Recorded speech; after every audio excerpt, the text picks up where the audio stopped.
This episode made it very clear that Ryan and Eric gotta go.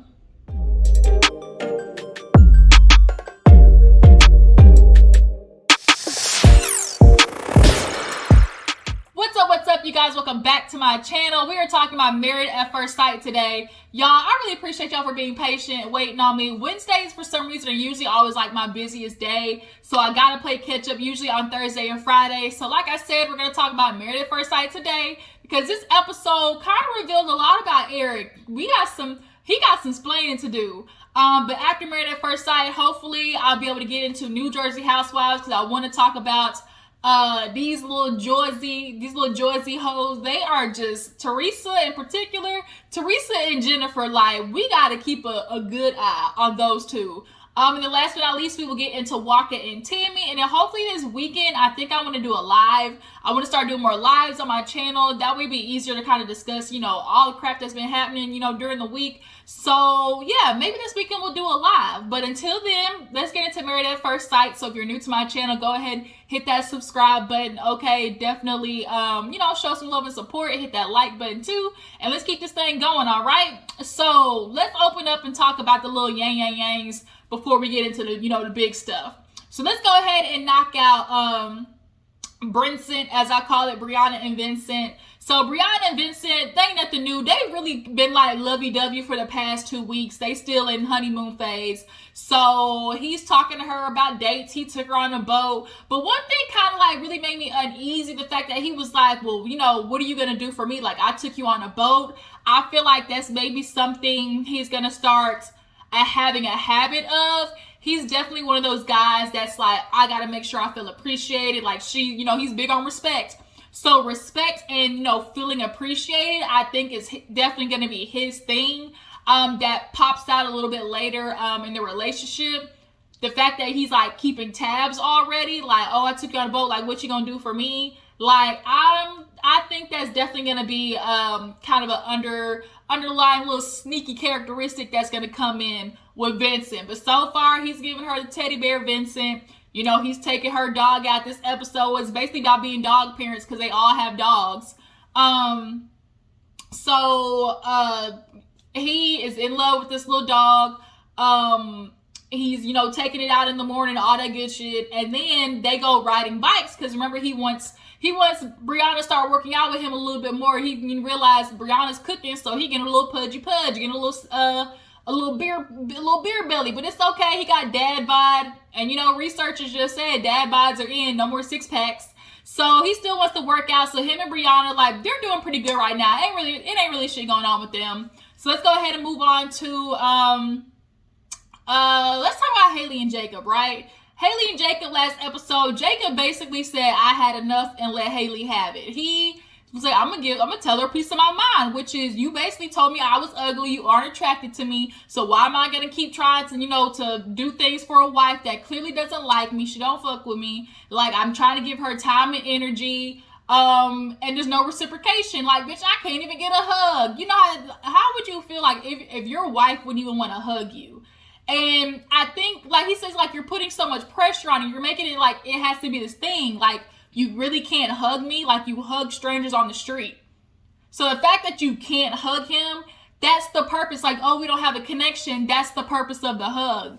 The hug is for you to slowly start to build the connection, Haley. Like, she need to quit playing. You're not attracted to him, either that or when y'all hooked up, like, the dick was trash. Like, that's the only thing I can think of. But it's not fair to Jacob. And Jacob in the beginning was really kind of like real flatline for me. I'm not gonna lie.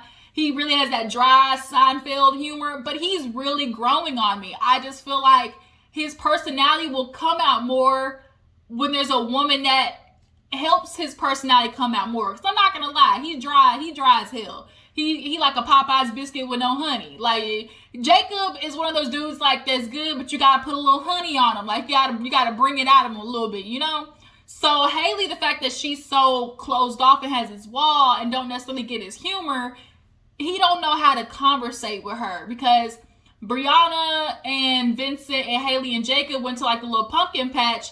And basically she's like, I don't know when he's joking. Like, I don't really know, like, is he serious? And then she's like, I'll try to talk to him, and there's like not really like any like conversation. Like, there's a thing called banter. You know, I watch Love Island, stuff like that. Oh, you know, he got real banter. Banter means like y'all just like back and forth. Like, conversation naturally goes back and forth.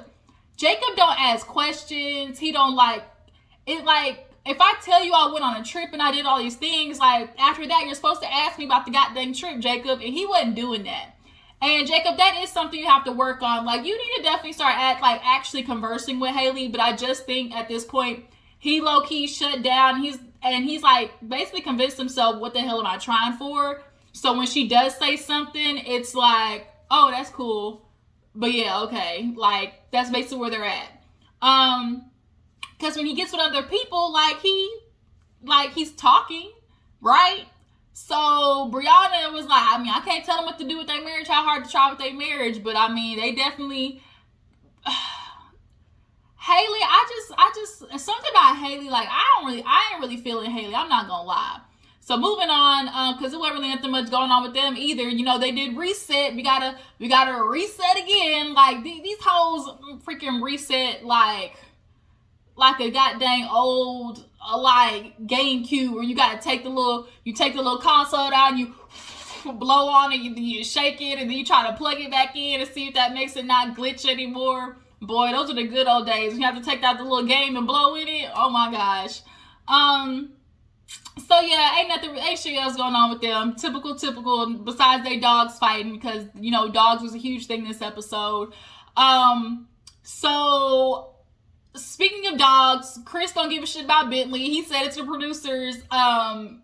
Let's go ahead and knock out Paige and Chris, matter of fact. So Paige goes to see her sister-in-law, and I think that was her brother.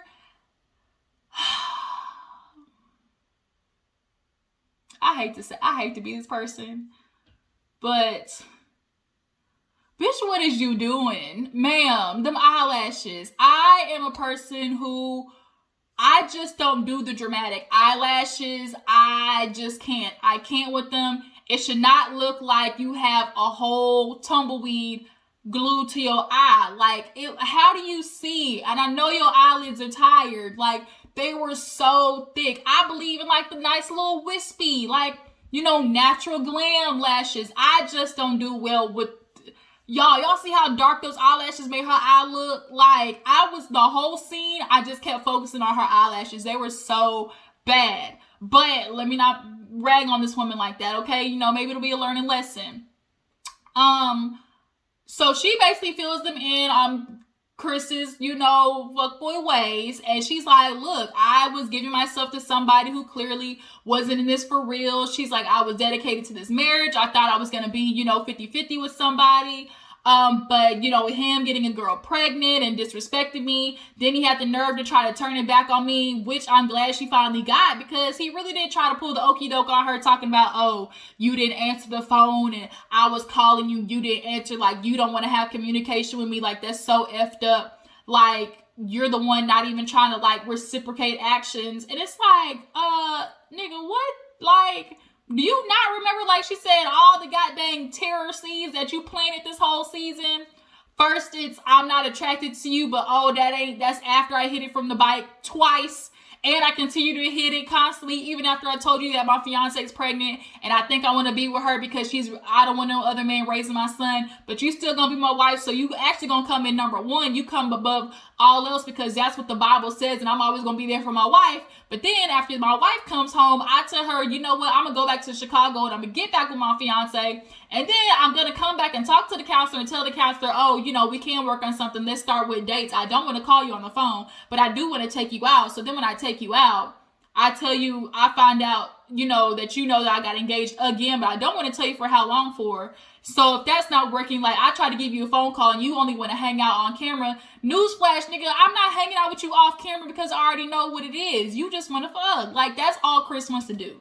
And he plays with her emotions, and it's very clear that Paige in the beginning, like she said, she had sex with him because she felt like that's my husband. I feel obligated to. Like, I feel obligated to give my husband something. And she also did, like, Paige, don't lie, out of you not, like, you really genuinely felt, you said it. You was like, I feel there's still a disconnect. And you felt like, well, if I throw the cat at him, maybe that'll make him, you know, maybe that'll fix it. And it didn't. It honestly made it worse. And y'all continue to have sex every day unprotected, which is like the crazy part. So you would allow him this like false sense of confidence. And Chris, you really not that cute. Like, you bad built. Like, you really are. Like, you're not all that. Like, you're no Idris Elba. You're not. Okay. So he actually goes to talk to his mom and tells the mom about everything. And she's like, you know, Paige, like, she's so sweet. Like, she's such a nice girl. And he just kind of like, like, because he know the mama know Paige is really the type of woman that he needs, right? Chico. So as I was saying, Chris was talking to his mom, and after she told him that Paige is such a very sweet girl and she, you know, really liked her, he told her, well, you know, she wasn't a fit for me. You know, I was, you know, trying to do my best. I was texting her. She wasn't replying. And, you know, even after she was like, well, you told her that your ex-fiance was pregnant, having a baby. Like, what do you expect? And he had to think about it. You could tell he was thinking about it, because it's like, you think that's not going to affect a woman? But nonetheless, he tried to, you know, put it all on Paige. Well, she wasn't answering, you know, every time I called. So what am I supposed to do with that? You know, I just decided to tell her, like, this ain't what it is. Like, and he's like, Mom, you know how it is. When I already make my mind up with something, you know, there ain't no changing it. She was like, yeah, I know. And so after that, she's like, well, you know, it's better that they went ahead and ended instead of, you know, being in something that they know is not going to work, which that is a good logic, but it's like the reason it's not working because your son is full of it, mama, and you're not holding him accountable. Just like you didn't hold him accountable when Paige told you that he decided to sleep with her twice, and then after he slept with her, oh, by the way, I don't like you. You're not cute. You're not my usual type. I don't think you're attractive. Like, that's so effed up. So yeah, Chris is still on the shit list, but he got 2 more people coming right along with him this season. One of them being Ryan. So y'all know Clara is just dying. She's parched. She don't know what to do. Her vagine is in need of attention, and Ryan is not trying to give her that attention. So she decided to try to subtly fix the situation by doing tantric yoga. Ryan's into fitness and already does like regular yoga, so he's like, I don't really, you know, see a difference. Like, what's the stretching? Like, he's not taking it serious. So they're doing the yoga. He's like finding every moment to laugh. You can tell Clara's really trying to get into it, but he's just not vibing with it. Like, it's almost like he's purposely not trying. I don't know what it is about Ryan. I just don't know what it is. But Clara is trying. She's trying to get something to pop up, something to get hard, that she can hop on and do a full split. She kind of almost did with the yoga situation. She showed that she was flexible. You know, that her legs can go every which way. But, you know, a peek to the circus show, like, is all Ryan's gonna get. I guess he don't want to actually hop on, you know, give his admission ticket and actually hop on the ride. Clara literally is opening up the Ferris wheel for him, and he don't want to hop on. So she is extremely sexually frustrated, emphasis on the frustrated, right? So, what happened? Did the guys go out? I think the guys went out. So, what did they do? I feel like they did something after that. I think they were talking about Mishka, like the dog Mishka, right? So, like I said, this episode was like all about, you know, like dogs and everything. So, let's go ahead and hop to Eric and Virginia, because they're kind of intertwined when they were speaking like the husbands, right? So, Eric is full of hot air. So, he is constantly doing this very condescending, constructive criticism, and he's doing it from the angle of, I've been married before, like, bullshit. So it's really annoying, and I'm starting to understand Virginia's, like, struggling, why it's, like, bothering her anxiety, because he does come off like a know-it-all. He comes off like, oh, I've been through this, girl, like, you decided to get married, like, this is what it's supposed to be. And it's like, newsflash, your marriage ended, so obviously you wasn't doing, like, everything right, or you wouldn't be here. So he's bringing up her dog text and how he like, plays around, or when they go outside, because he runs off without a leash, and she's like, I walk with him without a leash all the time, and he's like, well, he ran. It's like, well, maybe it's with you, like he don't like your energy, because dogs and babies, they feel the energy, okay? And the fact that he ran out from you, he probably can feel that underlying tension of he know you don't like him. Because deep down you can say you love Rocky all day, but there definitely is that underlying tension of, I don't really F with this dog. Like, he's not text by any means. He probably feel that, which is why he ran away. So she's very like annoyed, because he's like, oh, he needs manners. He's just like you. Maybe he needs a little bit of me in him. And it's like, there's a difference between offering like actual like, oh, babe, like maybe offer a suggestion like, would you mind if I like maybe took him to a dog training class, because, we've talked about him biting, I just want to offer, help, or let's go together. Let's, make it a day where we go take Rocky to training. He's not coming off like that. He's just coming off like, I know the solution. Why don't you let me fix it? Why don't you let me fix Rocky? Because he has this issue and I know how to handle it. And then that's what he's coming off as. And it's very annoying. So basically, Virginia's like, I'm not doing this. She gets up and she talks to, the producers. I'm like, I really just want to get away and drive right now. Like, he's sitting here trying to pretend like everything's okay. We got in a bad fight last night. And they're like, wait a minute, y'all got in a fight last night? She's like, yeah. So apparently they went out and got lit, and he got mad that she disappeared for like 20 or 30 minutes. And in her mind, she's like, I didn't disappear. Like, I don't know, like if she was gone super long, or I feel like he gives me real Netflix U vibes. But his thing is, oh, I just want to protect you. Like, I just, it's my job to always be around you, know that you're okay. And Virginia ain't no little feeble girl. Like, she's been independent this whole time. Like, she has her guy friends around. And I think that's his thing. Because didn't he say he was cheated on before in the past? So I feel like I'm going to keep an eye on you type shit. And it's like she said, it comes off as controlling when she came back. Because she's like, oh, I just took a nice off-the-leash walk. I said, oh, catch that little tea, that little shade right there, off-the-leash walk. And he's like, oh, really? So she's like, I get that you want to sit and offer help and all this type of stuff, but it's really coming off as, controlling. And he hits her with the, well, I don't care. Like, you need to understand that you're married now. Like, you're married and these are the things that you have to do. And it's like, if she doesn't give in to what he's feeling, like, he tries to put it on her like she's not listening and like you're not hearing him. And it's like, well, nigga, you're not listening to her either. Like, you're so focused on listening to react instead of listening to hear, right? Listening to respond. That's what it is. You're listening to respond, not to like hear. I just don't like him. Like, after this episode, I think the moment I knew I didn't like Eric is when he kind of put out there, oh, we don't agree on social issues. She's more social. There's things I'm just not going to bend on. So when he said that, I was like, oh, you one of them. You one of them all lives matter people. Okay, I'm not going to, I see you. I see you, Eric. Oh, you're one of those. Okay. All right. I peep you. You watch them stampede the Capitol, and in the back of your mind, you think a revolution for all. Okay, gotcha. So from that moment on, I knew he was full of it. So she's like, you do that, and it's just like, I'm letting you know, like, that's how I feel. Well, I don't care. Like, I'm not changing nothing. Like, I'm not, like, I don't even know why you're making it a problem. You're getting so defensive. That's who I am, and I'm not changing it. And you know what? If you don't like it, he like automatically throws that option of if you don't like it, leave. He always turns a small argument into, if you don't like it, leave. Well, you don't have to stay here. Like, that's what it is. Like, nobody's keeping you here. And it's like, whoa, whoa, whoa. Why are you already why are you throwing, if you don't like it, leave?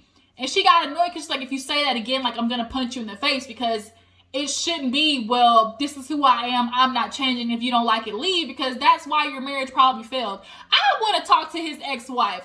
That's what I really want to do. Somebody needs to find Eric's ex-wife and see what her issue is, because from what I'm looking at, control was definitely an issue. Manipulation and emotional turmoil and damage is what he's called. Mental emotional damage, what he's called, causes ex-wife. I'm very sure of it. And so she's like getting her anxiety riled up. She's like, I feel like I'm drowning. I always get hurt. And so she's like, you see what I mean? Like, he's like, I always get hurt. Ain't nobody walked out the door yet. Like, that Eric is, I cannot.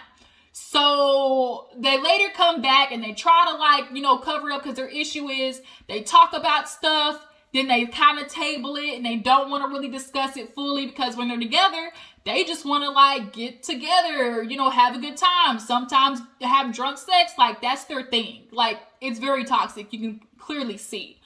But she's like, you know, we need to find that when they come back together, it's like, we just need to find a tone, you know, of really explaining ourselves. Like, we're still learning each other. And they sit on the couch and he's like, but you know, he's like, we're good. Like, I just want to be there for you at the end. And I'm just going to, you know, you need to understand, like, I'm your husband now. So I just want to be there to support you and be behind you. So Rocky comes up and he goes right back to Rocky again when they later talk. See, like, look at that. Like, Rocky, like, he needs some manners. And it's like, quit saying manners. Like, that, when you say manners, like, that very comes off like, oh, like, your child ain't got no home training. And he's mad that she keeps calling it her dog, but my nigga, it is her dog. That'd be like coming into a relationship with a car, and all of a sudden she'd be like, oh, where's my car at? What do you mean, bitch, where's my car at? No, this is my car. The car doesn't all of a sudden become ours when you get into a relationship. That's her car. That's your car. It's the same logistics. Yeah, you can assist with the dog, but that's my dog. Like, at the end of the day. And real pet owners know that. Like, when you come into a relationship, like, that's my dog. That's your dog. And if we get a dog together, then that becomes our dog. But lay off, Eric. That is her dog. He's like, I just feel my feelings get hurt because that means, like, you don't trust me with Rocky. And I would not. I feel like he would low-key let Rocky go off the leash and would not give a dang. So she's like, you know, he's like, Rocky's been there since I've been depressed. And she's like, you keep going back to Rocky. He's like, you know, ooh, sorry, y'all. He's like, you know, he compares him to Tex a lot. And now it pissed me off too. Because he's like, oh, you know, we need to get him like Tex. Tex would never do those things. She's like, Tex jumps up on people all the time. He's like, no, he doesn't. I say no one time and he's done. And so, like, that would rile me up. Because once again, it's like, you're comparing me to you. You feel like Tex is the end all be all. And he's not. Like, don't do that. And he keeps bringing up this topic knowing that it's very sensitive to Virginia. And then when she gets all riled up, I'm concerned. Why are you acting that way? Because, fool, you just gaslighted the hell out of me with a situation that you know. Like, I have dogs. And Rocky was doing his little nose thing. He's like, see, what is that? She's like, dogs, when they have their toys and stuff, they dig them. And so I have a dog that used to do that all the time. Even though there's no damn dirt there, they're digging. And, like, it's a dog thing. You can't have dogs and be mad at them for doing dog shit. So he's still a puppy. He's dang near only 1 year old. Like, Eric, back off. And she gets pissed off again for them later to come back together at goddamn sushi. And that's going to be their whole relationship. Getting mad, coming back together, having makeup sex. Like, that clearly is going to be their relationship. So all the guys actually get together and talk about the whole dog situation. I found it real ironic that Vincent actually gave some advice of, oh, you know, a good thing is also admit when you're wrong. And they kept putting the camera on Eric. Producers was definitely on Virginia's side when it came to that dog situation. You could tell, because when Vincent mentioned about being wrong, they was putting that camera on Eric. And then Ryan out of nowhere talking about, oh, seeing there all these other couples. I could definitely say that me and Clara are better than 99% of people who got married at first sight. Are you delusional? Are you Ryan?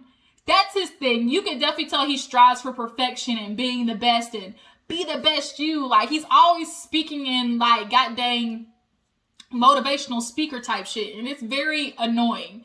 So he's telling Jake, oh, he should take some of my advice and he definitely would be a lot better, in his relationship. He should, definitely listen to me because, me and Claire are doing so good right now. Okay. You get home, realize it's the complete opposite. He talking to Claire about, oh, trust this and trust that. And, she's like, he's like, yeah, trust is so sexy or something like that. So she's like, oh, like sexy, like trust is sexy. And he was like, yeah, you know, when you build that with each other, like that's my.